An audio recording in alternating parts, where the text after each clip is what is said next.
Welcome to Rajahmundry.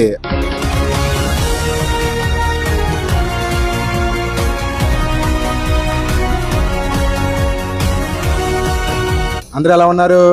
Rajahmundry అంటేనే రోజు milk అడ్డ. రోజు మిల్క్ పుట్టింది రాజమండ్రిలో కాదు, కానీ ఆ రోజు మిల్క్ పేరు తెచ్చింది మాత్రం మన రాజమండ్రియే. అందుకే ఈ రోజు రోజు మిల్క్ తాగడానికి రాజమండ్రిలో ఈ షాప్కి వచ్చేసా.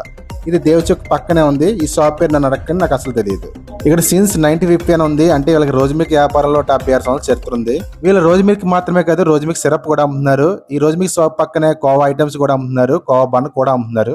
కానీ నేను వాటిని ఏమీ ట్రై చేయలేదు. నేను మాత్రం రేట్లు చూసి కొంచెం కంగారు పడ్డా. ఏంట్రా బాబు, రోజు మిల్క్ 80 రూపాయలు పెట్టాలనుకున్నా. కానీ మీకు రివ్యూ చెప్పాలంటే నేను రోజు మిల్క్ తాగాల్సిందే కదా. ఎంతో భారంగా జేబులోంచి 80 రూపాయలు తీసి ఒక రోజు మిల్క్ కొన్నా.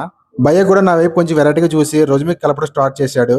ముందుగా కొంచెం కోవా వేసాడు, ఆ తర్వాత కొంచెం ఐస్ వేసి రోజు మిల్క్ పోసి కిందకి మీదకి బాగా కలిపి మనకి ఇచ్చాడు. ఇంకా టేస్ట్ గురించి చెప్పాలంటే రోజు మిల్క్ అయితే చాలా బాగుంది.